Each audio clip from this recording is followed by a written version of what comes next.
Call this meeting to order at 6:03. All right. Attendance. Kayla, are you present? Fred? Yes. Myself? Lene? Here. Patrick? Here. And it seems we have an update. Ryan is no longer on the commission. Catherine? Here. Thank you.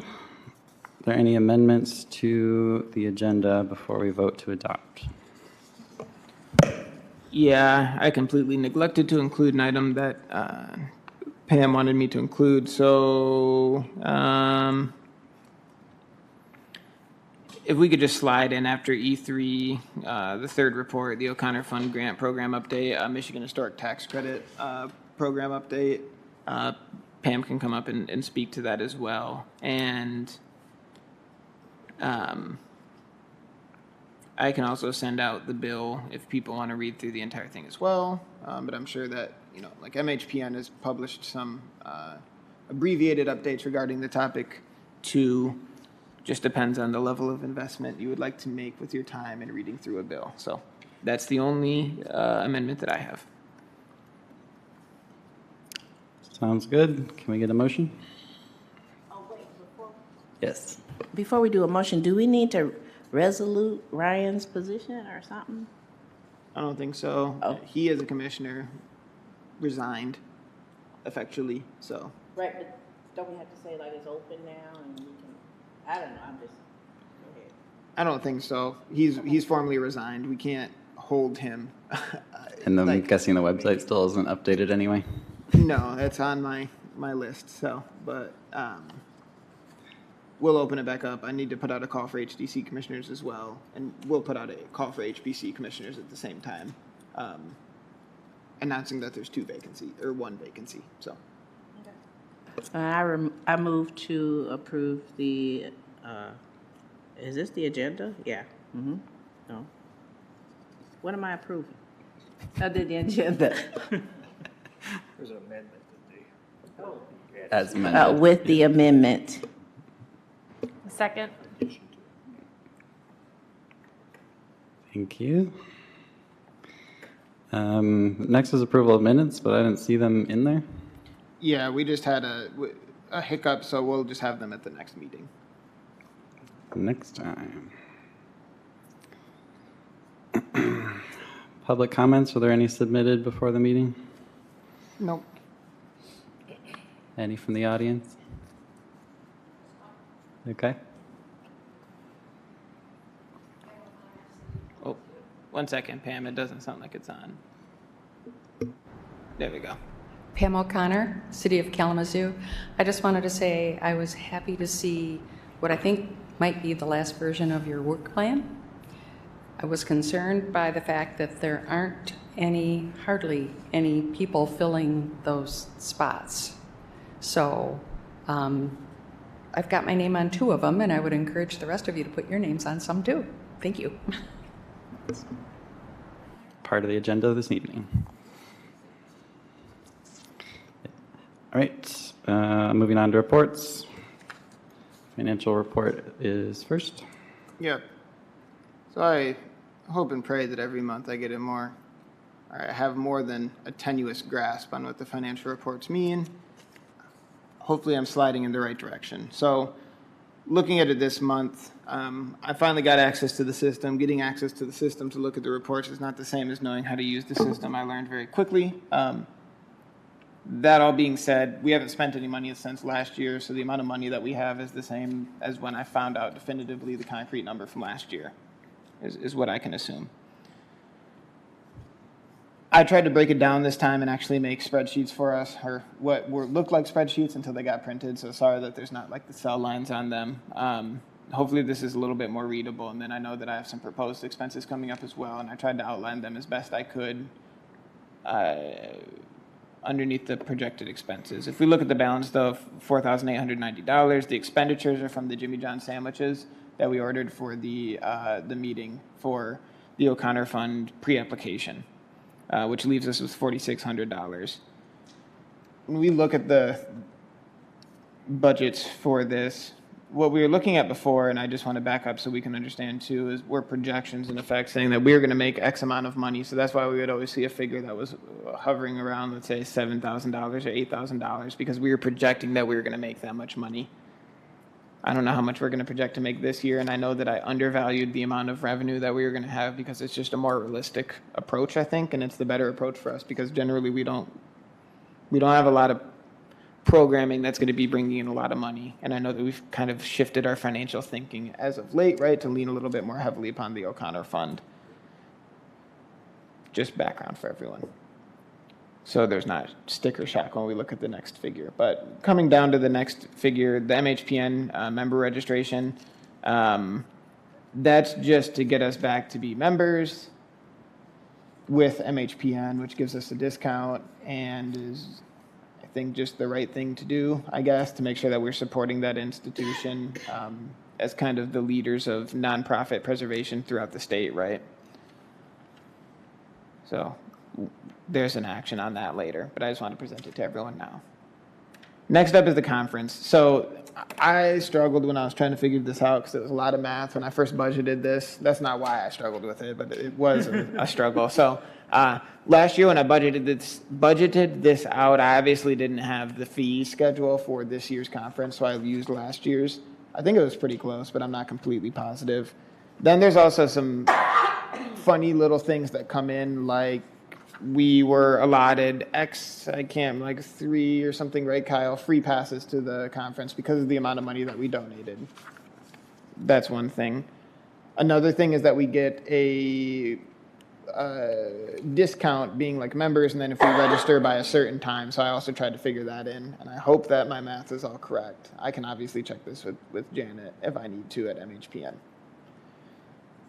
Again, I just kind of did the a la carte stuff, I think, and I have notes on this. I'll look at it again because I don't have it in front of me right now, but I tried to get the most bang for the buck. Not a problem. And I might have actually taken it out of the a la carte. I can pull it up. Anyways, this was the cheapest way for us to go to the conference, looking at everything. It does not include all the bells and whistles, like going on walking tours and everything like that, but it gets you there. It gets you to the events that I thought were the most important. So that's kind of the rationale for when we're looking at that, if I saved the stuff. So I will find that when we get to the actual motion too, if we want to discuss it further, but from now on, I want it to start looking like this, and that's what I plan on making it look like. Is we can have the actual budget, I can show expenses where they came from, and then we can also have any projected budgetary items so we can kind of plan a little bit more accordingly. I'm trying to click through my computer and talk at the same time. So does anyone have any questions about that? So are there going to be labels like year to date, and we itemize what we spend on and things like that?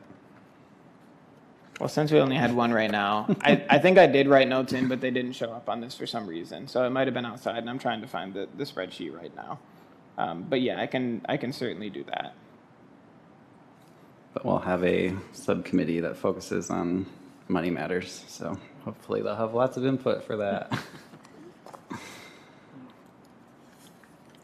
All right, does that conclude our financial report? If no one else has any other questions, then yes, it does. Is it 230 for each individual? Nope, that's complete total.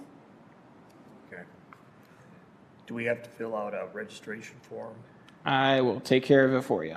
Okay. We just fill out like a big list of stuff. Flat rate up to 10 folks. You guys are going to be paying for the HDC too because they don't have any money. So it's like a flat rate, and then after that, each member is a certain amount of money. It's cheaper to do it this way than any other, like to do 2 separate commissions. You can tack on the amount of folks, and it brings that rate down to 230.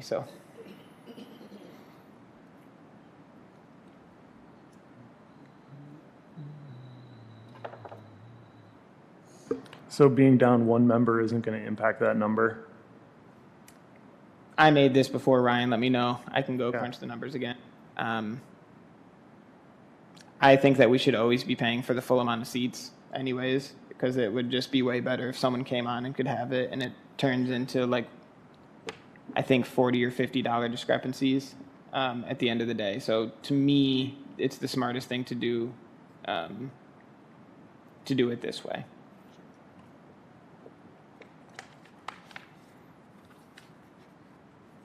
Okay. Sounds good. Moving on.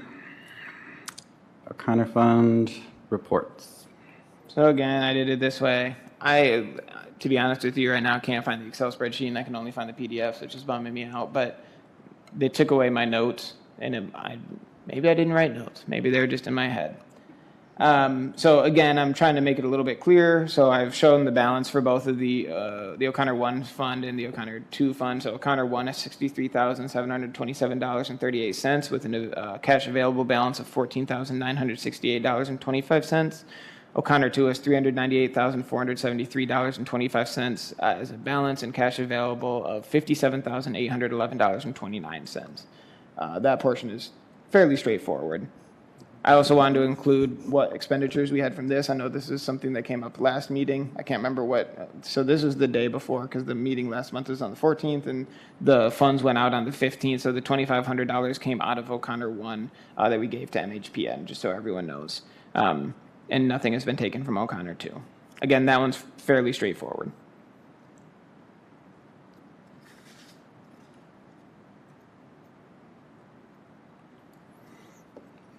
Any questions on that? Unseen. O'Connor Fund Grant Program. We have this put together from Pam. Centered a lot around how our pre-application meeting went. Yeah, and you can feel free to come up and speak, Pam. It was a longer report than normal, but that's why, and it was based largely on Kyle's report to me because I wasn't available to come. I would say that I appreciate Commissioner Powell Wilson having come. She asked at least one important question while she was there. She may have asked others that I didn't hear about.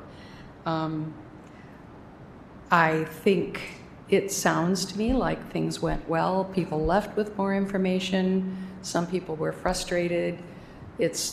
I tend to think that some of that can probably be attributed to inexperience with filling out grant applications, the fact that preservation is a different animal, perhaps, than the things that people normally apply for.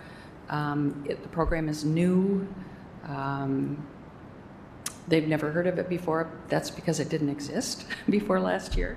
So I'm encouraged. I think Luis is also encouraged by the number of participants, despite apparently some catering issues. We'll work that out for next year a little bit better. Do you have any questions about the report? Nope? Okay.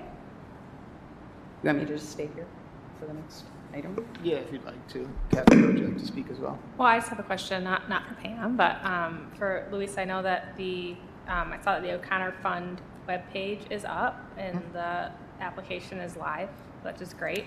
I haven't looked rigorously, but did I see? I haven't seen like any announcement from the city yet. Has there been one like announcing the grant opening either like on a press release or social media or anything? No. Okay. I mean, I can ask for a social media one, but I think that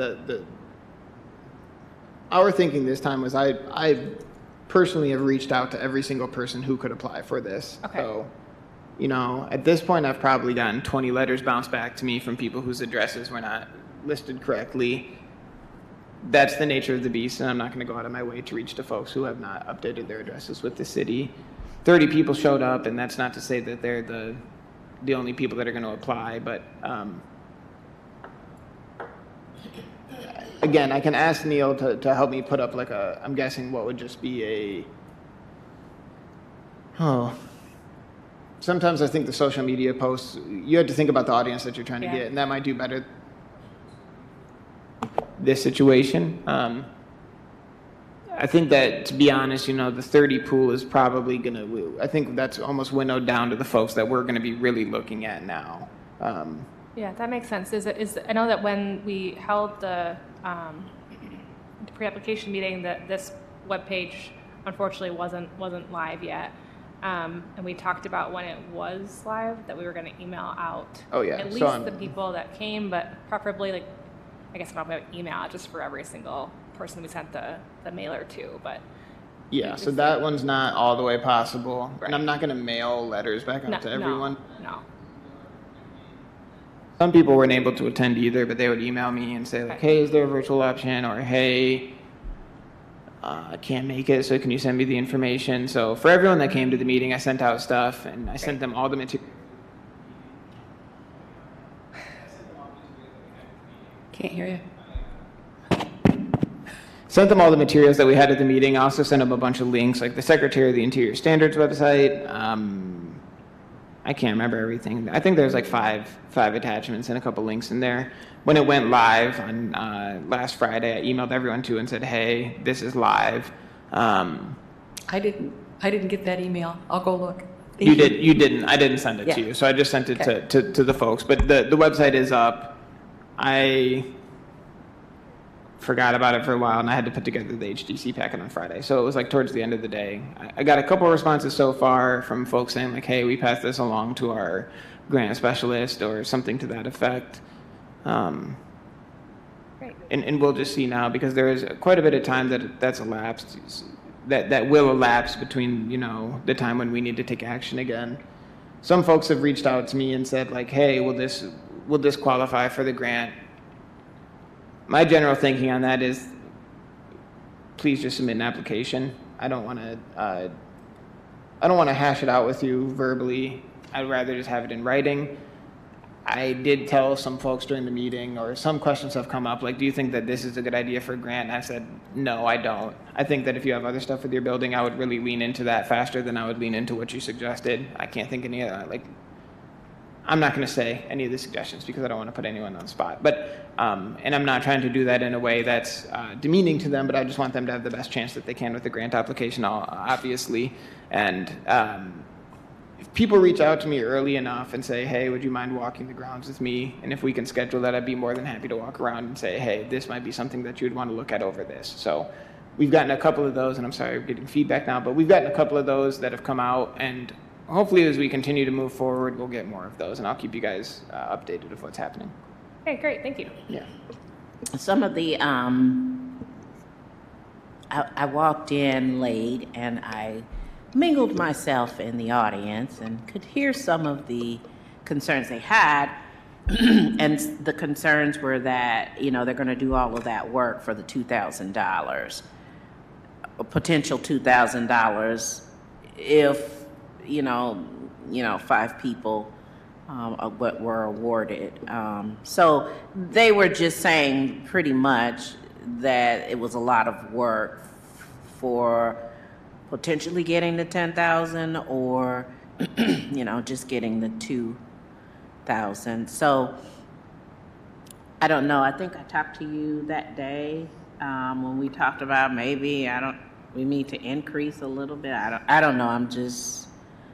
I think that really my retort to that would be, first of all, this is a grant. We're not employing you. We're not asking you to do work. So we're giving you money. 2,000 pages is about 4 single-space. 2,000 words is about 4 single-space pages. And if you look at it, it's $1 a word. And I've never made that much money in my life. I think that it's a very good opportunity, and it's not that much work. And it's up to 2,000 words. To me, if you don't wish to apply, you don't need to. We're doing this, and it's such a unique program that the city of Kalamazoo is offering, and frankly, it's coming out of not even the city's coffers, but it's coming out of a secondary amount of money as well. Well, I hear the concerns. I guess it just seems like if it's not worth your time, then it's probably you might not be the target audience for it, I guess, and there might be bigger fish that you can certainly target. I think that we could always increase the amount of money, sure.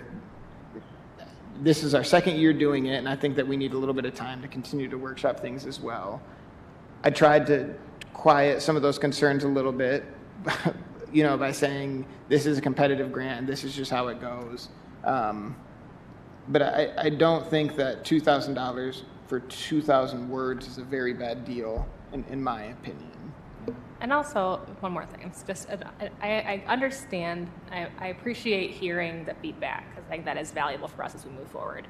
But also, I think that just because we get, pick a number of applications, doesn't mean we're gonna try to like split the pot of money in a way that's equitable. I think that one of the goals of this Catherine, program is, there's so much noise back here, it's hard to I'm hear sorry. you. Okay, so one of the goals of the program isn't just to kind of it's not just throw a couple dollars at a bunch of projects, but also we want to make good impact, right? And so I think that that's something that we'll be considering if and when we get complete applications to the program, right? So I don't think that the idea that we have 5 complete applications means that we divide the pot of money by 5 automatically. That's not how that'll work. So I think we definitely want to make good impact in whatever project if we award the money.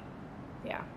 And the last thing, I don't mean to harp on this, and I do want to get moving, but I don't know of a lot of other historic preservation commissions, and maybe I don't know a lot of historic preservation commissions, but that we're expanding our scope outside of historic districts. Generally, the purview of a historic preservation commission, and in most communities, that's what assumes the duties of both administrative work for historic things and for the work that you all do. So the HDC and the HPC combined is the role that's assumed by most HPCs and other communities.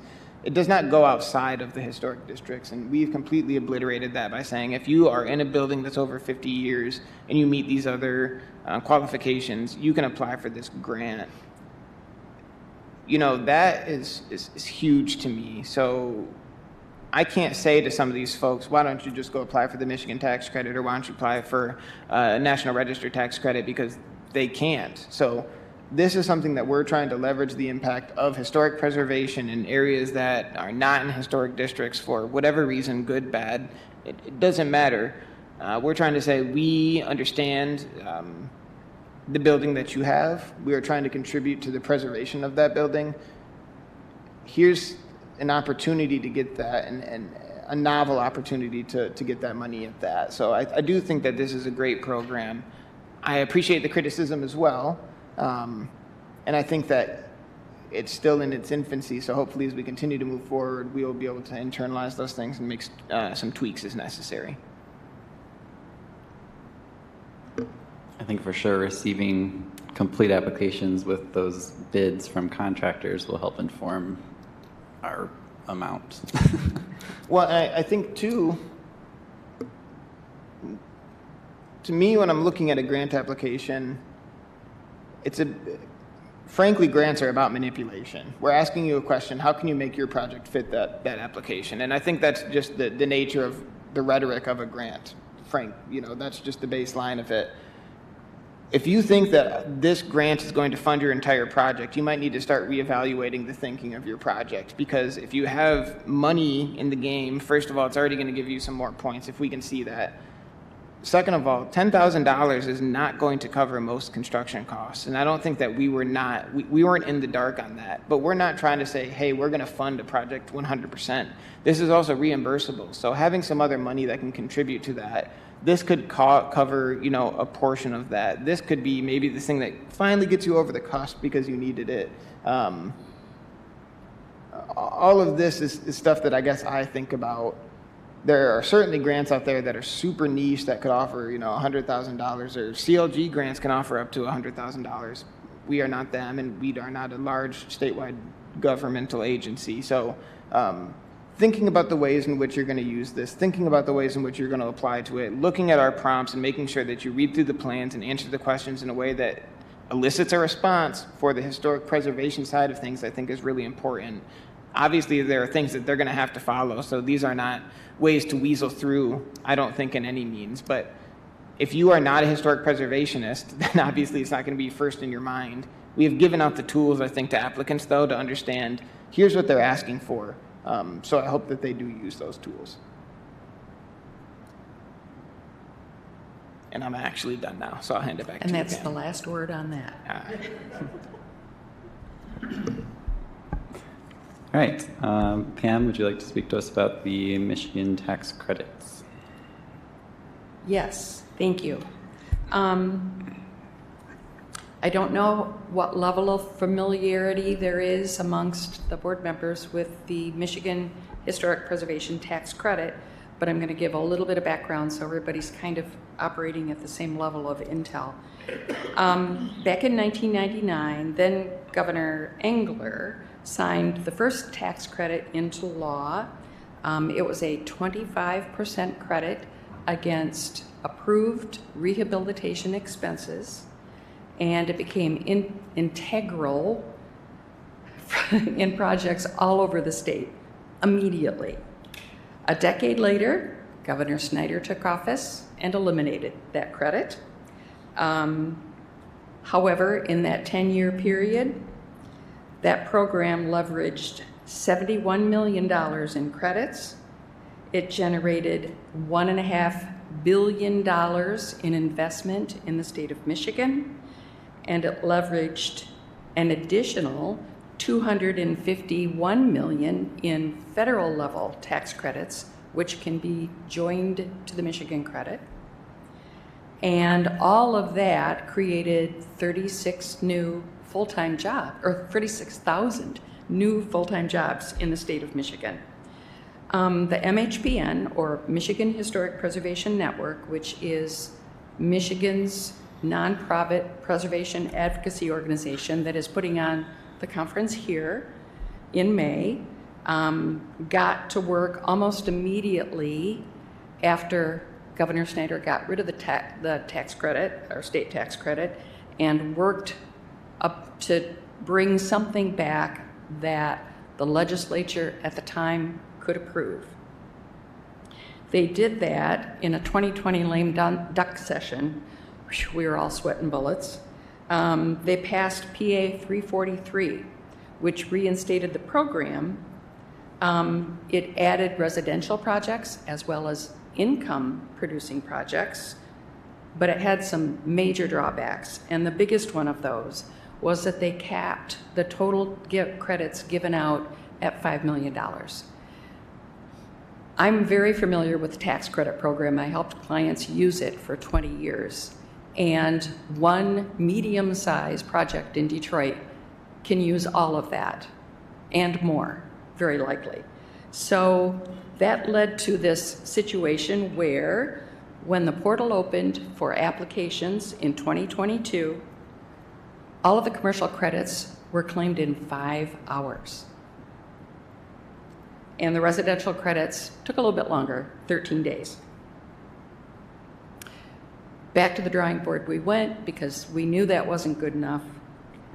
Last year, State Representative Joey Andrews decided to do a bill, reintroduce a bill with some improvements, and in particular, to raise that $5 million credit. And so the bill that is now in front of the legislature has a $100 million credit, vastly more usable to a wider range of projects, small, medium, and large. And MHPN again led the way to getting that happen, and while they were at it, they put some other things in, but a couple of points that I want to make about what we have now as proposed legislation that I think are very important and will be key in any argument that I or any of you have, not argument, conversation with our legislative leaders that you're going to want to talk about with them.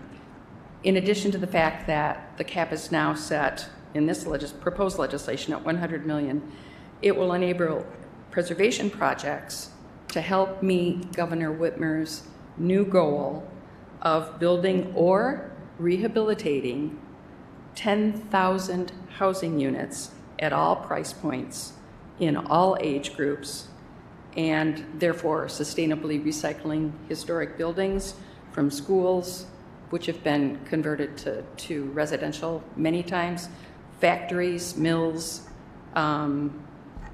those kinds of buildings that have lots of options for reuse. And another point to make is that while the big projects are really important, actually in terms of number of applicants, the small to medium sized projects in places like Kalamazoo and smaller like Plainwell. There are many more applications for jobs from that side. This has a special provision that will help those projects raise up to the top, and a certain amount of that 100 million is dedicated to those small and medium-sized packages. So it has the potential to not only make a big impact, but in a lot more places. I would like everyone to think about supporting this bill by contacting their legislator. For most of us, the House of Representatives is Julie Rogers in the city of Kalamazoo. Maybe all of us, I'm not sure. And when you do, please go to the Michigan Historic Preservation Network, mhpn.org, and use all of the good ideas they have there. You can write a letter, which actually sometimes gets more attention than a phone call or an email because it's a physical thing that, goes to their office. You can call them. I've been a grassroots organizer for preservation for 30 years. They're happy to talk to you, and you can almost always get someone on the phone. You need to know what bill you're talking about, but you need to tell them things like keeping the demolished buildings out of the landfill, advancing sustainability as part of that process, curbing urban sprawl, saving rural places, conserving embodied energy that has already been spent in that building as opposed to something that's new and put up later. When you're talking about downtowns, preservation is really important because it helps keep downtowns authentic, walkable places, and old buildings are pretty much attractive to all kinds of people at all age levels. So that's just a beginning, but I'm here to tell you that I have already made some phone calls, and I would love it if you would join me. If you need any information about who to contact or how to get a hold of them, let me know. You all know how to reach me. Thank you. Thank you, Pam. And again, I think that the bill is easy to find. I think that MHPN has links to it, so you can go through and read it there. It's all public information. All the phone numbers that you would need to reach your legislators, all public. So everything that Pam just discussed is easily found through MHPN. I'm going to email it out, just the fact sheet too. So I'll email it out to everybody. Thank you. And thank you again, Pam. We'll look forward to that. All right, moving on to F, discussion and action items. As we mentioned earlier, we have the work plan that we worked on a few months ago now. And it has many holes in it. I don't think I ever saw an email about signing up for the subcommittees. There are some of us listed on here, and obviously we have a new member. So hopefully you had a chance to look through them and see what speaks to you. How do you want to do this, Luis? My obvious response is, how would you all like to do this? Well, okay, so I did send it out, by the way. It's okay. Oh, I don't remember seeing It's it. okay. No, it's fine. The only reason why I know I did, certainly, was because that was also my indication to include it on today's meeting. So the fact that it's included on this meeting means that I did send the email. Oh, you sent it. Okay. I just search for Luis in my email It's usually. okay, it's okay, yeah. Well, one thing I wanted just to go back through, because it has been so long since we've talked about this, and I think, was it October that we spent? I think it was October that we really went through all of this. So I think assigning members to the subcommittees is obviously important, and I hope that we can do that tonight. But also, I'm also just curious to hear if there's any edits or suggestions, or has thinking changed on any of these things. I don't want to reinvent the wheel, and Luis, here looking panicked. Yeah, I don't want to. But I just think that relitigation. Okay, all right, that's fine. I want to really stress to you all, and I feel that I've stressed it a couple times, but again, and I will continue to harp on it, that it is so important that the subcommittees start to meet outside of these meetings, or no work will get accomplished through the larger committee. Grain of salt, work still gets done. But it's so important that the subcommittees meet.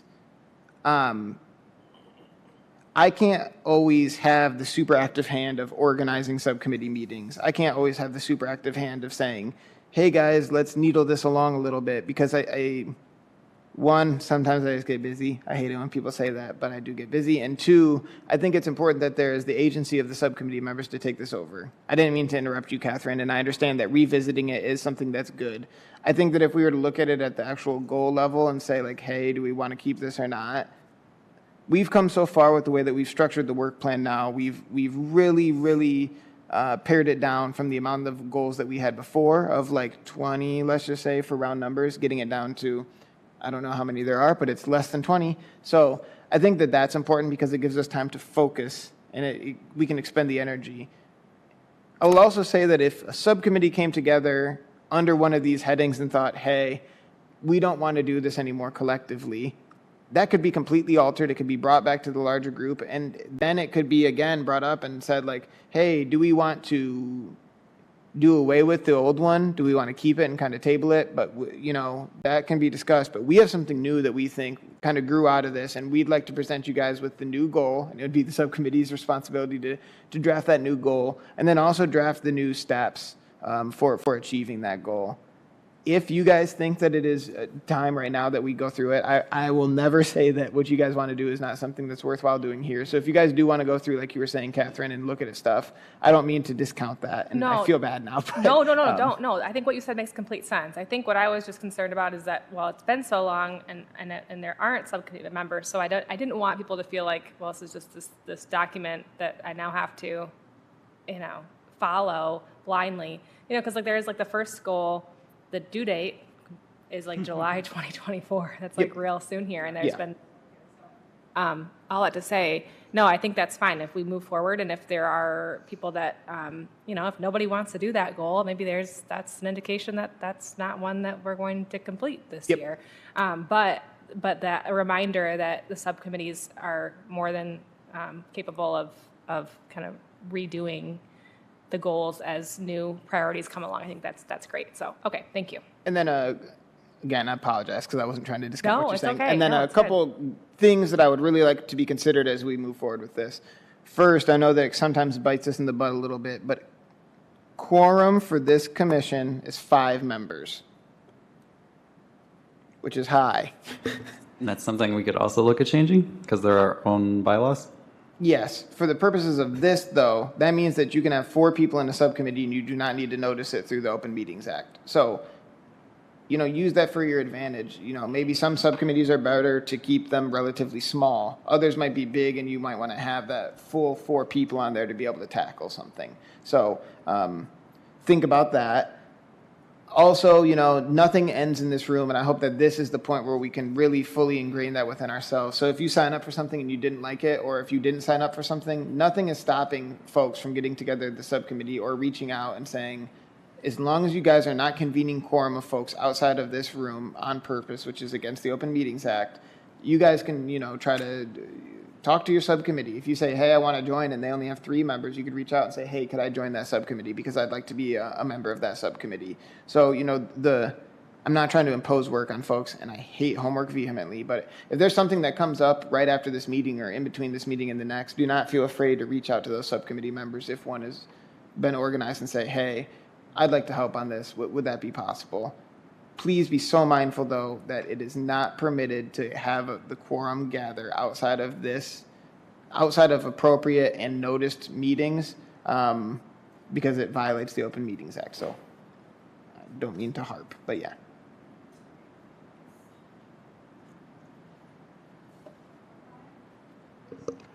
What comment do you have, Pam?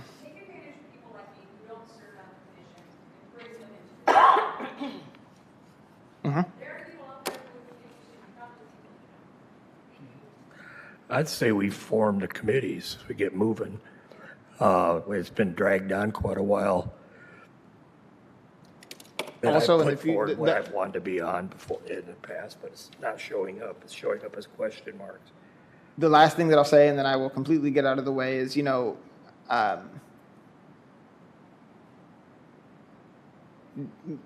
make them. I'm not going to get in your guys' way as you do this. In the future, though, I'm not going to give you guys the option to do it not during a meeting, because this was the consequence of that happening. I have always wanted people to be able to have the privacy to go home and think about it and then send in the emails. I am a very introverted person, so generally I would like to be able to do that from the security of my own computer. From now on, though, I think as we look at work plans, it's going to be, we can have the intervening month to be able to look over it, but the next month we will be assigning them in person. Because I think that we haven't done this yet, but I think that's going to be the most expedient way to get this done. So I will leave it all to you now to see where everyone gets placed.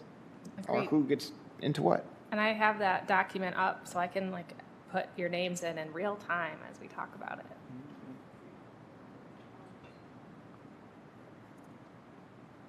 Just gonna go down the list. Yeah, let's go on the list. Okay. Go for it, Kyle. What? Let's go for Jones. Okay. All right. Goal number 1. I'll just read it. Determine if and how the KHPC may contribute to the cities of Kalamazoo's Ransom Street reconstruction project. And there is a link embedded within that document if you need a reminder as to what that is later on. Who is interested in being the leader or a committee member for this project? If you recall, oh, Fred, thanks. Okay, I'll add you, Fred. If you recall, this one kind of came out of the previous goal, if I remember correctly, about a marker program. This was kind of like developed out of the basis of that in a kind of a different way. So, okay. Fred, do you want to be the committee leader or a member? Well, Oh, I just want to be a member. okay.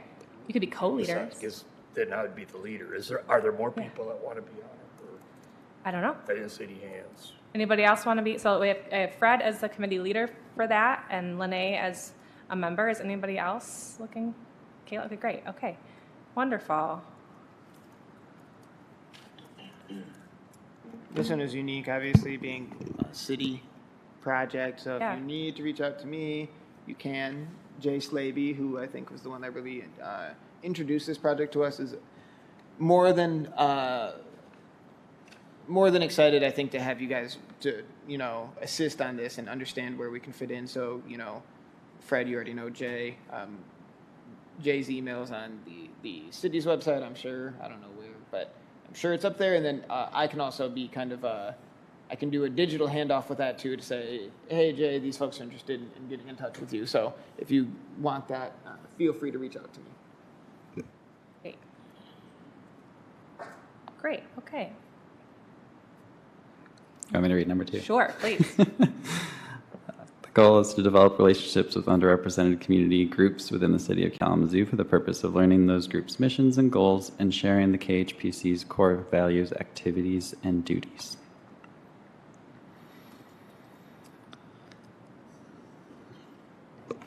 I'd be interested in being a member, not a leader. Great. I would be too. Okay. Hold on here. Wait, I could be a member of that too. You can be a. oh, wait a minute. So who gonna lead us? We just gonna wait. That's, Oh, somebody got to be the leader. well, I'm already leading in You one could be thing. co-leaders. Great things to discuss at your first subcommittee meeting. Yeah. I think. And I know I might sound like I'm making a joke of it, but really, I think getting the first one out of the way, getting the ball rolling, I think it'll hopefully have Yeah. the snowball effect. Accumulation. How do you feel if I put you both as co-leaders? I have to write something down, See, what's the difference between if there is no leader and 2 committee members versus you both being leaders? It's the same effect regardless, right? Okay. Anyway, Maybe there'll be motivation to recruit the non-serving commission members. could be. Pam? All right. I bet there are others in the community though who I bet there are other people that are not on this commission that would be great for that one though. Right? All right. Okay. I'll also be on this one too. Okay, great. Wonderful. Thank you, Kayla. I'll stop talking so much. But if it turns out that like the first two are so inextricably linked Yeah. that that's also something that could Yeah. happen. They do or seem that way. you guys could have meetings where you hit on both of them. Right. Be creative with this stuff. They don't need to be separate days or anything when you're calling these meetings. Just thoughts. Yeah, I think that those two goals did kind of come out of one that we had previously, so that makes a lot of sense. Okay, cool. Moving on. Goal 3 is the Grave Issues Squad. It was me and Ryan, and obviously Luis heavily participating. We've had people show up and help us from the commission, but does anyone want to join? I can help out with that one. I can too. We'll be members. Great. Okay. Great. And the water will be on in May, right, Luis? What was that? That's as ever changing as the weather is. And it does really heavily depend on the weather. So I think once we start to get constant temperatures where it's up and above ground freezing, then we'll be able to turn the water on. So. All right, that's probably sufficient because it doesn't take a whole lot of coordination, honestly, but we did talk about some educational aspects that we could probably lean more into. 4, goal is host or co-host 2 to 3 educational workshops in historic districts within the city of Kalamazoo by the end of the year. Lene, are you still good leading this effort? And Sharon's really a committee member, right? I mean, you work with her pretty closely on that. How do we feel about adding Sharon as a committee? That's how it functions, correct? Does she have to agree to that? We can just nominate her without.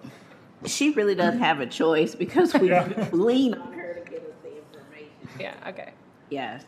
Well, By default, she is a So member. I will interject now and say that every person has a choice to do of things. course. Just so that's on the record. I think that yeah. let's not put her on until we do ask for her consent for that. And is there any other members of this body right now who would be interested in participating? I can help out with that too. Great, I would too. great. I do think that Sharon will participate, obviously. Yeah. But I just want to ask her just to be polite. Great. So that was Lene, Fred, and Patrick. Goal 5, hold a nomination for preservation awards and have a ceremony for the winners. I feel like I was on the committee, but it was mostly Luis last year. Seems like this is already well underway. Is that correct? Yeah, but are there any folks that'd be interested? I am happy to help with these. I won't be present, unfortunately, but I can help. You won't be with present. Be in Spain. Oh my gosh! You can't cancel Spain for Cannot cancel Spain. I'm sorry. Kidding. But I can help with the lead up. I'd be happy to. As a member. Anybody else? Kyle, it seemed like you were excited about it. I mean, I'm saying I'm pretty much a committee member already, but I don't know if we need an official leader who's on the commission for all of these. I think Luis is the leader. Are you allowed to be? No, and again, I'm not trying to be flippant about this or anything, but I do want some of this, like, I think historically it's been the role of the chair to do some of these things and speak at the awards or I don't know. Obviously, I do corral some of the other things, but I do want to make sure there's representation from this board, if it's or from this commission, if it's one of the things that we're identifying as our big goals. Okay. Right now, I have Kyle and Catherine, and that's fine. So. Great.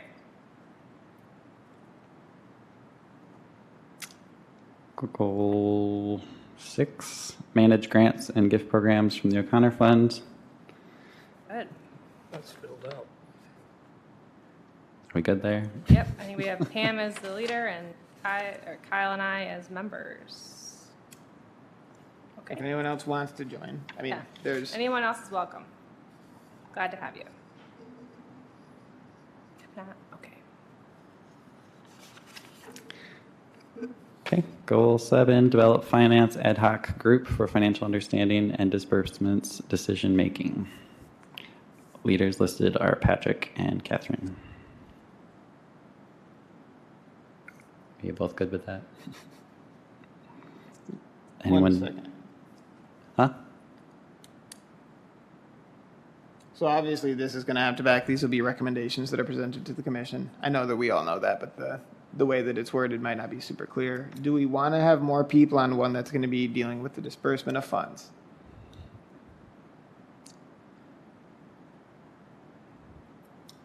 Both answers are okay. So, okay. That's a no. Okay. You know, just as a suggestion, you might want to include the accounting people from the city.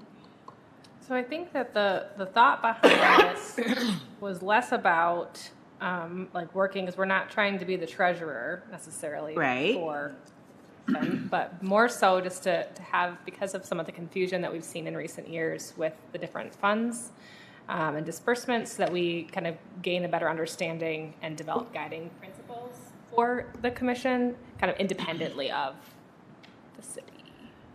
Right, but Yeah. by having them, just recommending, Yeah. but by having them on your committee, at least one person, it could be the secretary, you'll have an inside track on this further describing what something is Sure. or how you do it. And so they're not on the committee to help you make decisions, but they're more so as a resource.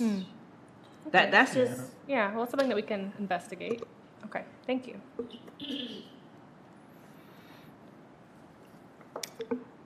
Goal 8, complete and process of listing Kalamazoo City Hall as a local historic district. My name is on here, but I have not been involved in the think process. It's in red though. It doesn't mean it's not complete. And it was a suggestion by an interested party that you would be a good leader for that, but you don't have to be. Everyone has choices. Everyone has choices. I'm happy to help, but I don't know if I'm the one to lead it, considering I don't know anything about it. Sure. Okay. Pam? I would like someone within the commission to be the leader of the committees. Okay, I would be glad. Oh, I thought anybody could be a leader. I don't look for this to be a point of drama, I suppose, but I think that, again, Pam is listed as a leader in another one. okay, then we don't have to have people within. That's fine. Okay, I'm happy to, serve as the committee leader for this goal. Unless someone wants to fight me for it. Kyle? Just kidding. Have at it. All right. You worked for the. I will be the fearless leader. Okay. And Luis, I'm taking your name off of the committee members for that one, because you're not on any others, or should I keep it on? No, I think that's fine. Okay. I mean, well, obviously, you're pretty integral to the process, but, okay. So I have myself as leader, Pam and Kyle as committee members, and I will send, so the links that you've received from me with this work plan in the past are live links. This is a Google Doc, so this update should be already in your Google Drive, but I will send it back out just in case. And can you, I don't mean to be picky, but can we send out one version controlled very clearly that's not a Google Doc too? I will send a PDF as well. Yep, that Cool. just says like final and Yeah. or whatever we want to say. Okay. Because this also needs to go back up to Neil to get published on the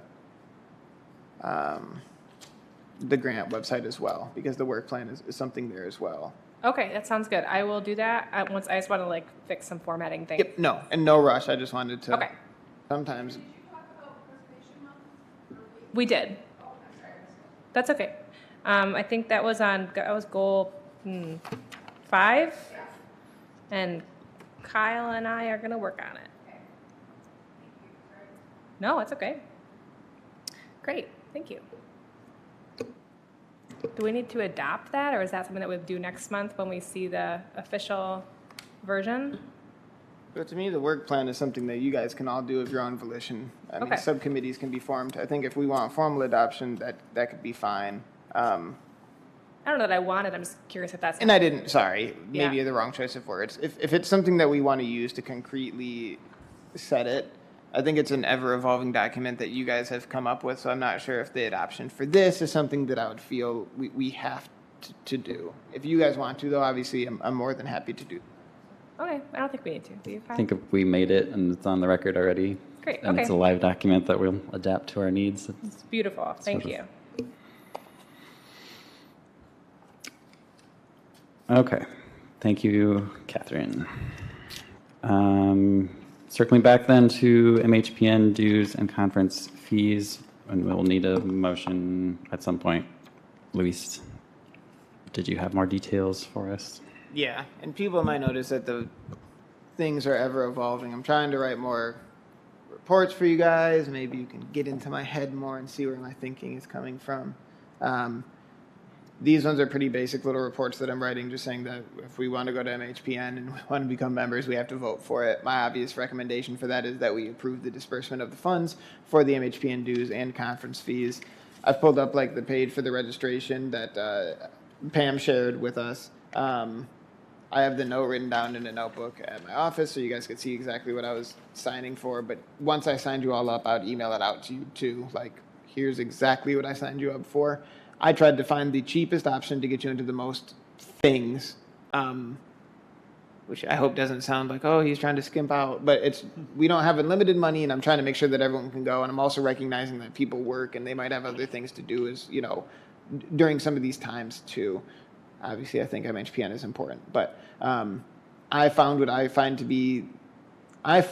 think is the best deal for everyone to be able to go. So I'm confident that those numbers are the best use of the funds. And the $230 for membership dues is unnegotiable. It's just kind of flat rates. So I'm happy to entertain any questions. So did we get a mailer? Are we getting things from you, or we just need to go on the website and pick out what we want to do? Or No, so it's set. I mean, I would just, if you look at the registration form, yeah, but there's like no explanations of what these things are. yeah, so when I look at it, I'm pretty sure that I just signed up for I think that 190 for 2 days is way cheaper than doing a la carte and trying to add them together for the other ones for the amount of people that we have. So that covers just registering for May 9 and May 10. 190 times 2 is like 380, and that times, I think there's 13 people right now that I was trying to cover. I can pull the math back up. It's $4,940. I think that we can assume that we're not going to have to pay for 3 folks, right? And then we get a discount for being members and registering early. Yep. So 1 second.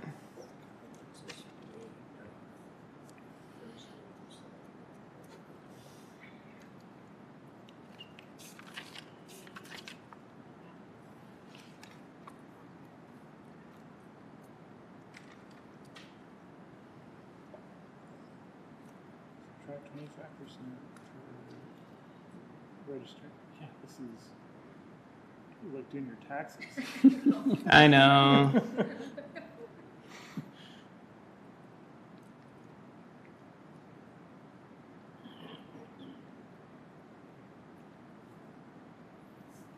Still, I don't feel like my math is coming out all the way right. But I did it like 8 times when I did it before. So if you guys want to send it to me, and I'll look at it again tomorrow, the amount of money, I can say this. Either way that I did the math, I chose the most expensive things for them. So when you look at like Thursday, I picked like the ladies' library for sake of discussion, and I'm sorry that I don't have it in front of me. I picked, like, all of them are $25, so I picked 2 of those or something, and then I picked the incentives workshop for the next day, which is the most expensive thing. I can't cover you guys to go to the entire thing if I did it the a la carte way, and I did not pay for anyone to go on tours, because I don't think that that's necessarily, if you want to go on a tour and spend the $35, it can be. I understand that maybe I'm not doing the best job of describing this right now because I'm not getting a bunch of resounding smiles and nods from the crowd, but Well, I think I'm just confused.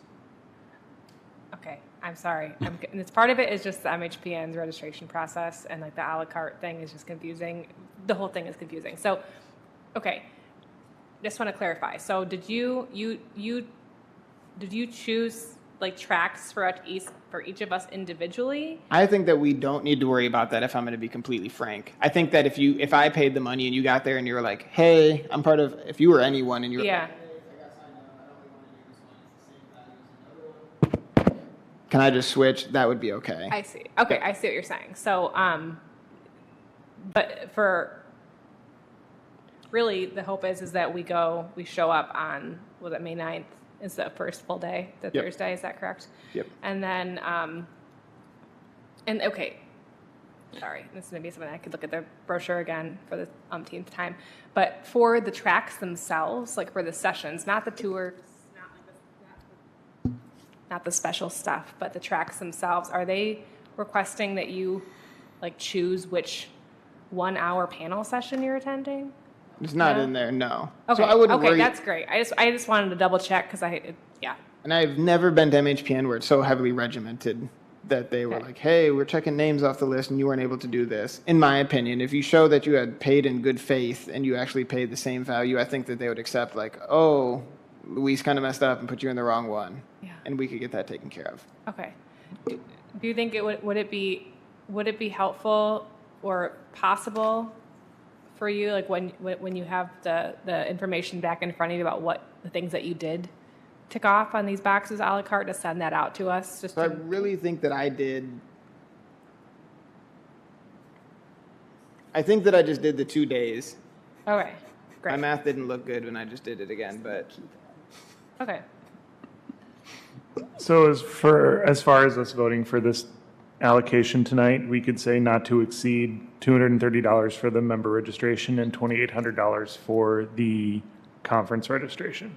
whatever you so choose. But yes, I was very confident with that math when I did it. Okay, well then I move that we allocate $230 for MHPN member registration and MHPN conference registration not to exceed $2,800.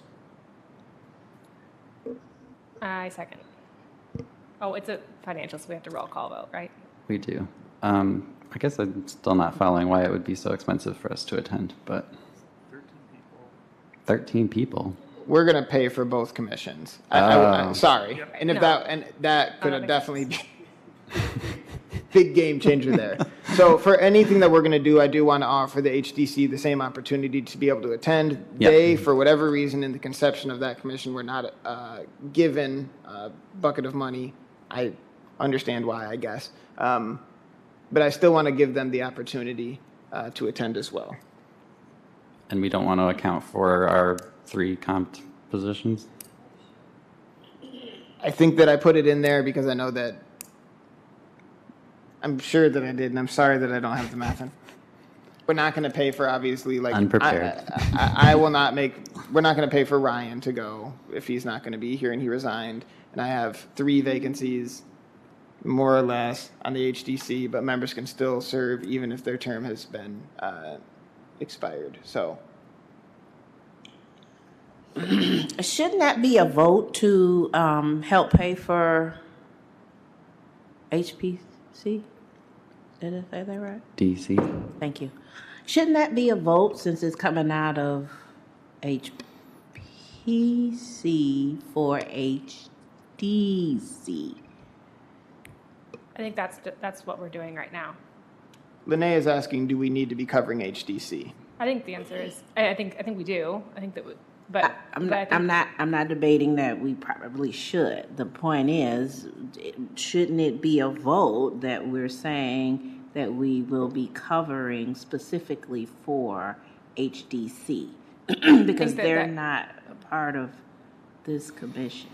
I think that we can word the single motion to include that. We can say, or we can amend Patrick's motion to say that we propose a motion or an amount not to exceed, what was it, $2,300 to $2,800 to cover registration costs for both the HBC and HDC. I think that would cover, that would address your concern. Okay, thanks. Because more or less, they're the enforcing commission on the districts established by this commission. Yeah, and my entire thing is just like, it's like, you're going to give something to, like, if I was a kid and my brother got something, I would hope that I also got given the same thing, I guess, is that, and for whatever reason, they just don't have any money. I don't think that we're like carrying them, and they're the enforcing end of things. You guys are very symbiotically enmeshed, so. I think it benefits, like our mission is to, increase preservation and awareness of preservation in Kalamazoo, and by including them in this registration process and allowing them to go, that only builds up preservation in the city of Kalamazoo. Yes, and I do really apologize. The math is in my other notebook. My notebook is at the office. So I can send the figures out to everyone tomorrow if they're interested in seeing them as well. But I was very confident in my math. There's also some things that, I'm never looking to call people out on their age, but there's senior registration discounts that we can get as well. So I strongly encourage folks to look at this, and if you're over some of the age brackets where you think that you could apply for them, let me know, and we can also get further discounts that way. So we should all fill out our own registration form and get it to you. No, I don't think so. I like being able to have the control and be able to send it in, but if you're over a certain age, please let me know. Okay. And that's just for the sake of the time, to be honest with you. So I don't want it to get out of hand because we give up 15% of a discount, and we're not going to be picking tracts. So if we do it the certain way, there are no tracks to choose. And again, I wouldn't be concerned with it. So we're just all going I to would show be up the- and hope we have name tags, correct? Yes. Thank you. I would be qualifying for 72 years old. Is it 65, the over? 60 plus. 60 plus, and you get to take half off of your registration then. So if folks want to let me know about that. and Student there's- as well. If you're a student, Now, I have another question. Are you going to assign the sessions we go to, or can we pick?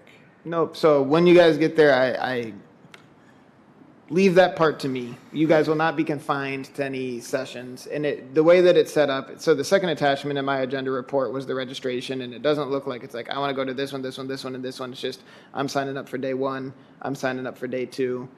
I'm not going to pay for you guys to go to the receptions with bars. We get that and- comped with our donation. Okay. 8 attendees. That was part of the email from Pam. I didn't read the email. I see Nobody one on did. Thursday. I see one on Thursday I'd like to go to, not necessarily the ladies' library one, but the archaeology. Yep, and those will be, you'll have to pay for the extras. So if you want to go to, Those are tours, or those are sessions? Or That's the confusing part of this form, is it says these do not apply if you've already registered on the left, but So I think that I can get it. When you're looking at the registration, you are going to register for the full day on Thursday or the full day on Friday. I'm going to give you guys both. If you guys don't show up to them, you'll just, I don't know how else to cover that because I just want to simplify this as much as possible. And we're giving money to a good cause. The two are completely separate. You do not fill out for both. So if you sign up for the entire day on Thursday, you pick whatever session you want to go to. I want to make sure that we're all looking at the same document, which is the thing that I included that Pam shared with me in the agenda report. There are add-ons like the Ladies Library Association tour and the Houses of Worship tour. I'm not going to pay for those for anyone. I being the city. Then we have the Residential Gems tour, the the downtown O'Connor commercial. Fund. Yes, so. What? The city's not paying for it. The Preservation Commission is paying for it. That's money that the Preservation Commission earned, not money the city gave them. Okay? Yeah, and I think it's just semantic because I don't know which dollars are which, I guess, at the end of the day. I don't want to get too into the weeds. I just do want to make sure that we all know that this can be done by the 27th so we can maximize the amount of money. And then again, I'm not trying to minimize the amount of money that's being given to MHPN. now, if they're going to need a head count who goes to a session, No. they don't need that? Nope. Okay, I thought that's. And if they do, I'll take care of it later. So I just want to make sure that tonight we get the amount of money secured that we're going to be giving to MHPN for this. Does it need to be restated, or are we good with what was stated earlier? Unless people want to amend Patrick's motion to include something about how this is including the HDC as well. Yes. I will amend my motion to say that this will include registration for the members of the Historic District Commission as well. And I still second. All right, it's a money matter, roll call vote. It's listed in alphabetical order by last name. Kayla, yes or no?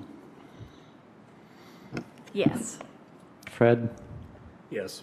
Myself, yes. Lene? Yes. Patrick? Yes. Catherine? Yes. Great. Flying colors.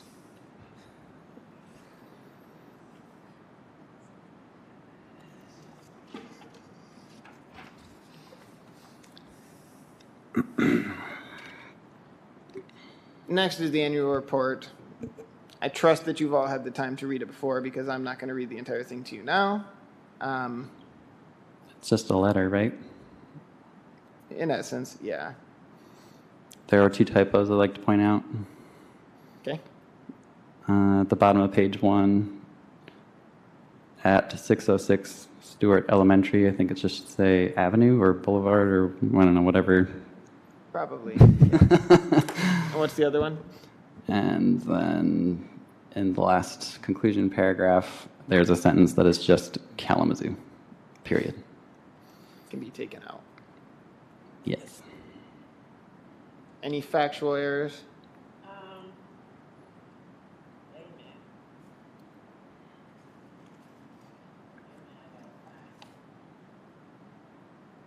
This was from the last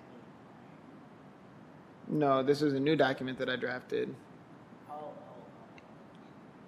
Based on previous years and our charges for how the commission is created. Okay, I don't know. This is meant as a report to the city commission so they can kind of see like, hey, what is the HPC doing? There are 2 spots that say Ask HPC. Yep. Does anyone have something they would like included for sure under concerns or recommendations to the city commission? It's all the way down.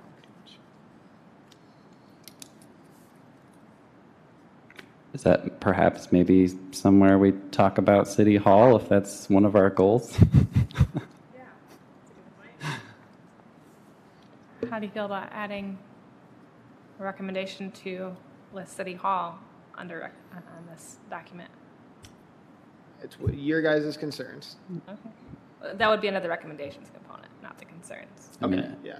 Okay. Yeah, I think that would be great.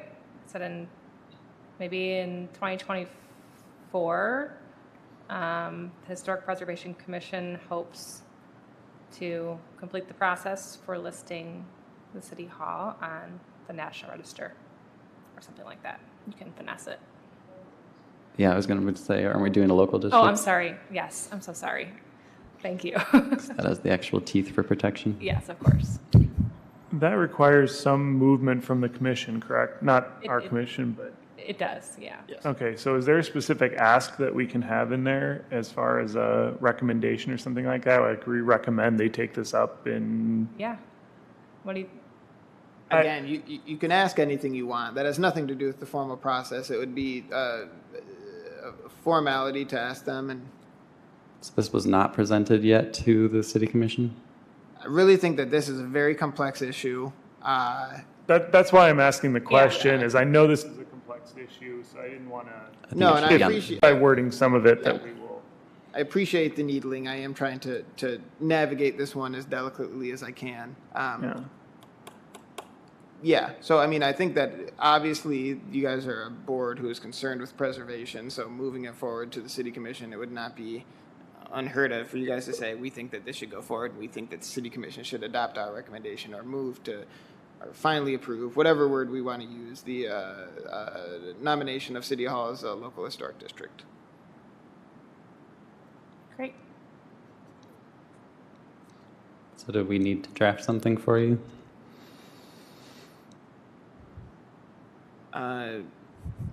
Is What? what you guys just said. I just would want it like by Wednesday of next week at the very late. I would almost want it by Friday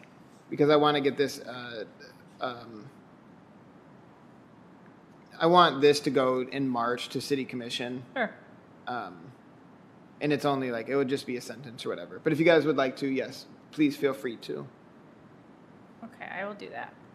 Sorry for the short timeline. Okay.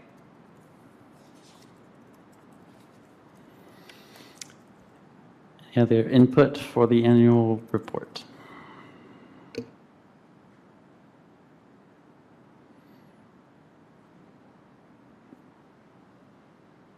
Okay then.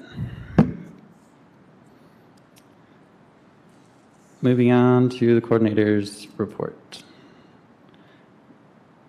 Summary of permits and hearings, as per usual. Yep. I guess there was the news, obviously, of Ryan leaving that I didn't have when I drafted this. I don't know if Ryan's out there watching this, but I do want to thank him, and I'm sure that you all would express the same sentiment for serving on this commission. Obviously, some things in life took precedence over that, which I think is completely fine, but I do just appreciate him being willing to give the time to work with us on the commission when he was present, and I also appreciate him reaching out to let us know or let me know that, hey, I'm not going to be able to effectively fill this role anymore. So thank you, Ryan, if you're watching. Hope I'm looking in the right camera. Maybe he can still come grave cleaning if he's around. And yes, you're always more than welcome to do that. Plenty of seats up there. Yeah.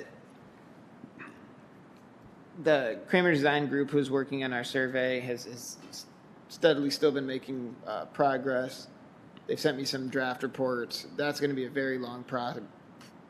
It's going to be a long process, to not say process again, but of survey work. They were the ones that did Edison, and now, after a lot of back and forth, they settled on doing Northside, Douglas, Oakwood, and Southside neighborhoods that have probably never been surveyed before. So I think that's a huge deal, and I really look forward to their report. It's going to be about 3,500 parcels total, and of those 3,500, they need to go out and actually do field work on 1,400, which is really something that I don't think they anticipated having to do. But I said, and they said, we're going to look at neighborhoods. We want them to be complete, and I don't want to have any holes. So that's the best way to do it. I guess those are the really big things that I can think of off the top of my head right now. MHPN, of course, I'll just continue to talk about it. It's going to be in May. We just talked about that a bunch today. So, there's stuff that's going to be going on during work, and I know that people work on this commission. I know that some people might be at that conference for work, so that's a great way to do it too. There's also stuff at night, and I can't pay for everything, and I'm sorry that form was complicated. Again, however we want to semantically break that down, but I just didn't think that we had the funds to be able to pay for everything, and I'm not comfortable paying for commissions to go to open bar things at the end of the day, because I think that probably violates some city protocols. But if you guys want to come to those, please do come to those as well. Luis, Yes. I'm missing about 90% of what you're saying because you're talking sideways. Okay. Thank you. But yes, it's a great opportunity to go, and we don't have to travel this year to be able to go to it. So I do hope that people can attend. Looking at reviews, they weren't really picking up when I wrote this, but then they really started to pick up recently. So I've only had one administrative review that did not require a permit. We also adjusted our fee schedule for historic districts, where all administrative reviews are now $35. It used to be that if it did not require a building permit, it was free. I think that, frankly, that was kind of confusing in the first place, and there's still work being done in the staff time. So I think that having the $35 fee for that is appropriate, and it's listed and reflected here now. Administrative permits that also went along with another permit, such as a building permit or a sign permit. I had 7 of those up to this point, and we have had 10 hearings up to this point. We have had a lot of hearings, I feel, in the first 2 months of this year. And we're going to continue to have a lot of them. For good or for bad, it's good because people are doing work and they're actually reaching out to me to get the things done. So, any questions there?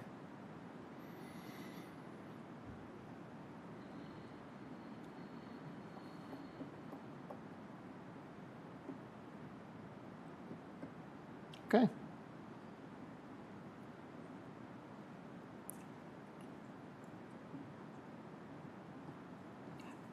Yeah, so the email, it says we have 8 VIP receptions invitations. So our board could go at least, maybe not HDC, to the ladies' library event. That's fine. It's more than okay. All right.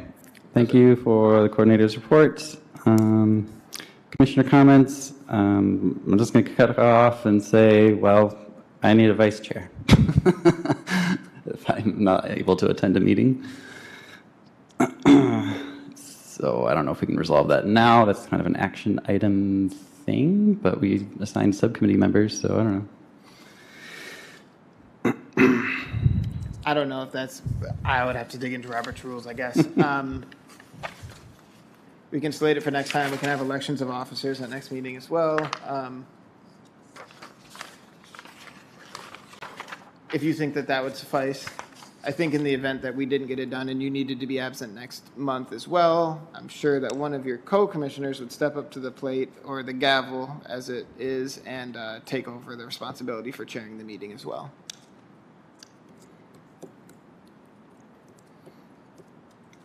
Other commissioner comments? Just an FYI that I will be missing next month's meeting. I'll be in Montreal for work. My apologies. Sorry. Kidding. Our regular scheduled meeting for May is the day before the conference. Are we still meeting? I think that'd be great. I think. Let me get back to you on that one. Probably not. Probably need to move that. I think there's a reception that I need to go to for that. So, I don't know. I need to look. May is crazy. May is crazy.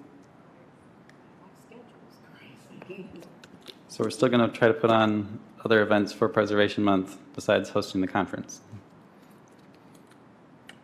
That's a great subcommittee question.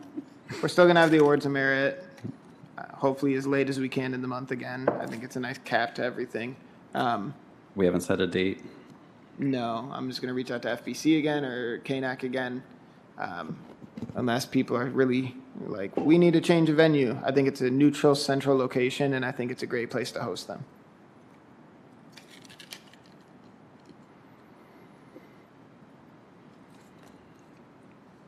All right. Thank you all. Meeting adjourned.